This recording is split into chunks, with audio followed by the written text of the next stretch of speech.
my name is Melissa Strange and welcome to another episode of For the Love of Drag. Today we're going to be talking about RuPaul's Drag Race Season 9, Episode number 8, also known as the RuPaul Roast, which should have been the Michelle Visage Roast because that's who these queens attempted to roast.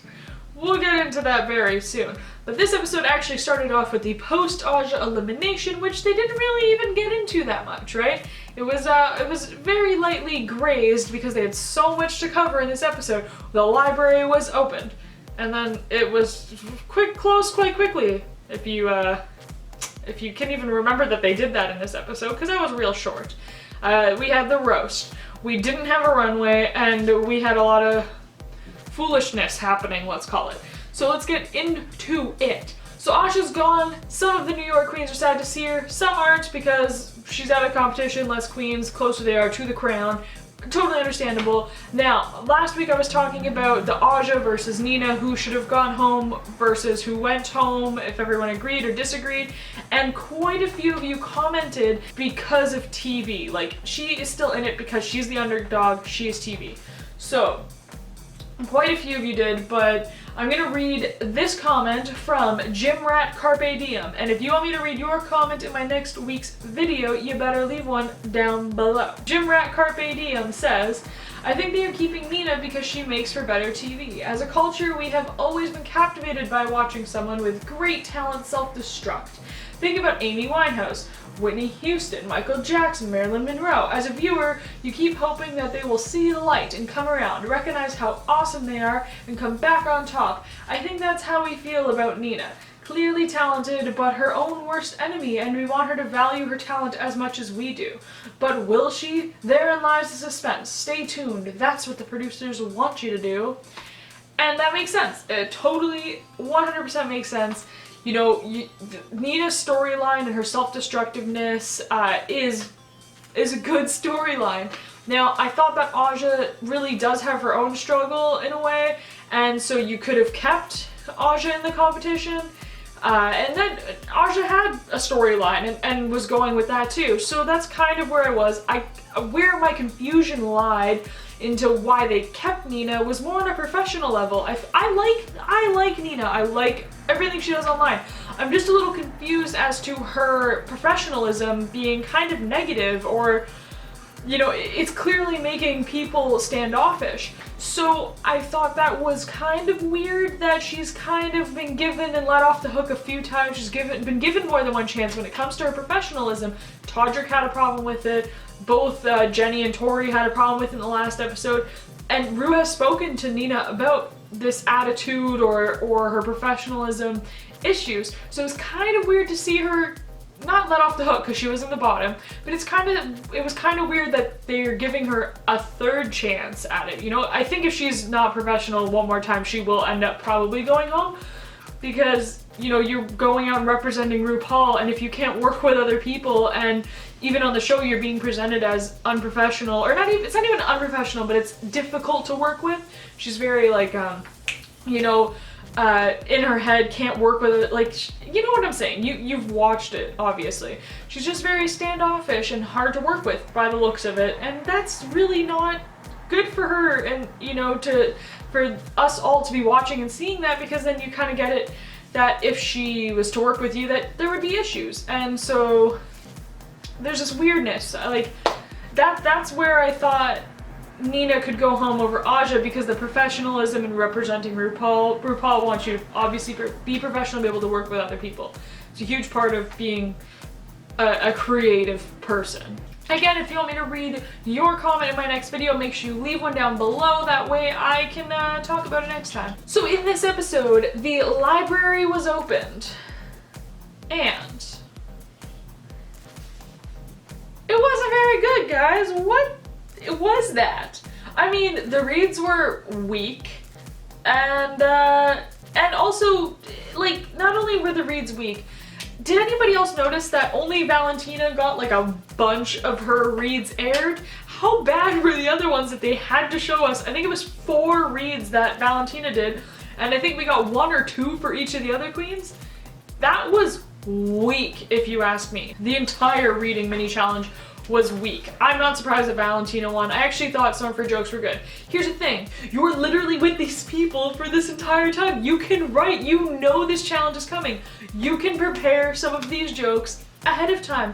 That's why you're getting to know everyone, seeing their quirks and stuff. Get your damn jokes ready weeks in advance, right away, and do it.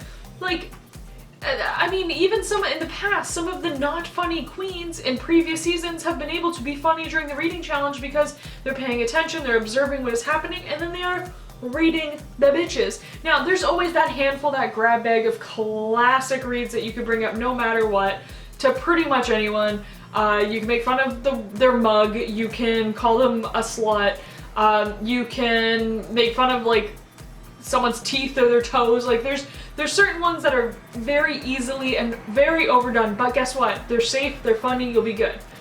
These all just seem to be basic, boring, and honestly not that good. I was really worried from watching that mini challenge to see how the roast was gonna go, because I'm like, if that's what you brought to the mini challenge, the maxi challenge is just gonna be trash. It's not even gonna be a roast. It's gonna be like a, just, can I get the check, please? Like, whew, I think it honestly has to do with the fact that there's not a lot of comedy queens this season. Let me know in the comments down below what y'all thought about that, the library being open and the reads that were not very good. Let me know, because I might be crazy, but I just think it was just not good. Now, some of the reads were okay, but I'm just saying, overall, compared to past seasons, there really isn't one that I'm like, oh my gosh, I'm gonna remember that forever, you know? It was just basic. So Valentina wins the mini challenge and therefore has to assign the lineup order for the roast. And the roast is of Michelle Visage, not RuPaul this time, and Michelle don't even know what's coming. I'm sure she knows that it's a roast episode, but then RuPaul will drop the bomb that they're gonna be roasting Michelle. But anyways, so Alexis Michelle volunteers to either go first or last. I don't know why she set herself up for that, because bitch ain't funny, or wasn't this time. But we'll get into that in a little bit. But these nerves, these queens' nerves are shooketh. They are all scared. Look, usually when Ru does her walkthrough, some of the queens seemed somewhat confident. Not a single bitch felt confident. They were all shooketh, shaketh, and shooken and shoken and whatever. They were not ready. They really all seem to be off their game. I'm pretty sure that's because basically none of them are comedy queens. This is like the comedy queen list season. There's funny-ish queens. There's kind of, I guess it's kind of a quick wit for some of them, but there ain't no comedy queens. We don't have a Bob, we don't have a Bianca, we don't have an Alaska, we don't have the comedy eccentric people this season. So I was not really expecting much from this episode, to be honest. But I figured there was gonna be a lot of big fails. And present at Michelle Visage's roast will be RuPaul, Michelle Visage, Ross Matthews, Fortune Feimster, and Tamar Braxton. And I don't really know why the other two were there, honestly. I feel like they hardly weighed in. Doesn't matter, that's usually how it goes with the guest judges, I find. But, so Ru tells Michelle that the queens tells all the judges that the queens will be roasting Michelle, and Michelle is just like gagged. She didn't see that coming at all. So let's talk about this roast of Michelle Visage. So first up we had Shea Coulee. Shea was funny, she did great. Shea was perfect for an opening, a first queen up for the roast. She definitely set the bar and did a great job. And then Sasha Velour was second. She was a little bit shaky at first, and then knocked it out of the park. Everybody laughed, she did great. The way Sasha handled her set, considering the first joke I think pretty much failed, and she got like crickets at first, that could have really messed her up, but she served it. She came back, she was like, okay, I'm a little smart, we gotta dumb this down a little bit or something, I don't know what happened there, and everyone laughed and she did good. What was Valentina doing? I liked it, but also was confused. Was she being a Jersey girl, or was she being Latina, or was she being a Latina Jersey girl? I was kind of confused by the whole thing, because I was like, is she trying to be Michelle? But Latina, but also her accent seemed really thick at parts, but like really thick Latin, not like she was doing a Jersey accent. I was really confused by it, but at the same time it made me laugh, so I was like, okay, fine, Valentina, whatever. That was some barnyard bullshit. That was not good at all. Pheromone, again, the whole audience was just moaning because they wanted it to be over. It was not funny at all. It was painful to watch. I could not imagine being there. That was cringeworthy for sure. And then Peppermint slayed. Peppermint's was the only funny, like it was the funniest one. Shay's was funny, Sasha's was funny, but Peppermint's was a true roast. That was perfection. It was roasted perfectly and could be served at Gordon Ramsay's finest fucking restaurant. Nina Bonino was serving something a little different. She went for the, what was it, Great Aunt Nina Bonino, Osama Bin Laden Brown something. Similar, in my opinion, to another queen who, in a roast, decided to not be themselves, but be a family member or somebody else. It's an interesting take. It was funny. It wasn't the funniest though, it was okay. And then wrapping up the show with a cringeworthy performance, we had Alexis Michelle, who was very cringeworthy, green, no point of being green. I wore my green Alaska shirt because I was just like, green was not her color tonight, but maybe it'll be mine. I'm gonna wear a green shirt. No, that was not good. No, I'd like a refund, please. Like, was she trying to be Michelle Visage, but green? Because she was doing the jersey thing and the hair and the earrings. Was she trying to be like Michelle Visage, but green? Because I didn't get it. Nope. And then there was just no runway. We just, you know what? Screw RuPaul's Drag Race runway this season. This has been the season of the lackluster runways. Let's just skip it this episode. Why? We don't need a runway episode. You know, that was weird. I can't be the only one who thought that was weird, that they literally just were like, meh, skip the runway. I mean, there wasn't an actual runway theme. It was whatever they were wearing to the actual roast, I guess, would have been their runway for the week. But no. No, come on, that was weird. It was weird to watch RuPaul's Drag Race with no runway at all. You know, I complain when they give us the little one, but at least they give us something. Now they just skipped it. No, we don't need the runway. They don't need it. What is Fashion Photo Review gonna do? What are Raven and Raja gonna toot and boot?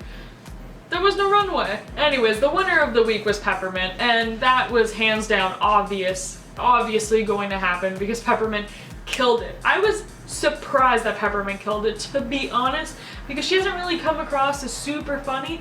I thought Alexis Michelle was gonna do good. I thought Shea Coulee was gonna do good. And I thought, who was the other one? Oh, I thought Valentina was gonna do a little bit better than she did, because in my opinion I was still just kind of confused. It was just safe. It wasn't bad, but it wasn't great, you know? So in the bottom two, we had Pheromone versus Alexis Michelle, and you kind of knew pre-lip sync that Farrah would be going home. At least I thought so, because during the judges' critique, they really brought up a strong point in being that Farrah's drag persona isn't completely realized, and they just realized that. Farrah's so talented, she looks great, sweet kid, but yeah, I could see that compared to some of the other queens, maybe she isn't totally thought out. And maybe she is now a lot more thought out than when she was on the show, but I could understand what they meant. So anyways, Alexis and Farrah lip sync against each other. Farrah goes home, Alexis stays. It really wasn't that crazy of an ending. I feel like most of us saw that coming in a way when you see the two of them based on their stats so far. Okay. And to be honest, Farrah made it a lot farther than I think most of us thought she would. But at the same time, maybe she kind of was a little bit of a filler queen because she didn't win anything and she made it this far. You know, so I like her. Like I said, I follow her online. I'll go see her if she comes to my town. But it wasn't like, oh no, we lost Farrah. Like, I'm not upset like I was upset about Aja, you know? So just want to let you guys all know that the lip sync jungle drag competition that I'm a part of, judging and, you know, all of that creating in a way, we have actually extended the audition dates to the end of Drag Race. So you still have lots of time. The link is in the description down below as to what you have to do to audition. And I'm looking forward to seeing all of your tapes. Keep sending them in. Also, don't forget to hit the subscribe button because I post a new video every single week. I'm also really close to 1,000 subscribers and I'd love to hit 1,000. And maybe I'll post myself doing some drag.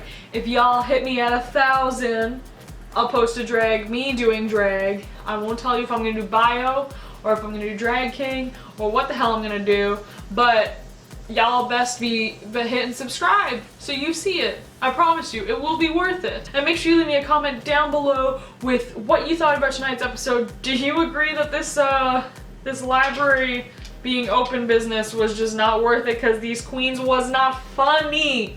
Yeah, let me know in the comments down below. And maybe I'll talk about your comment next time. Once again, everyone, my name is Melissa Strange. I'm serious. Can you please subscribe to my channel? And until next time, stay strange.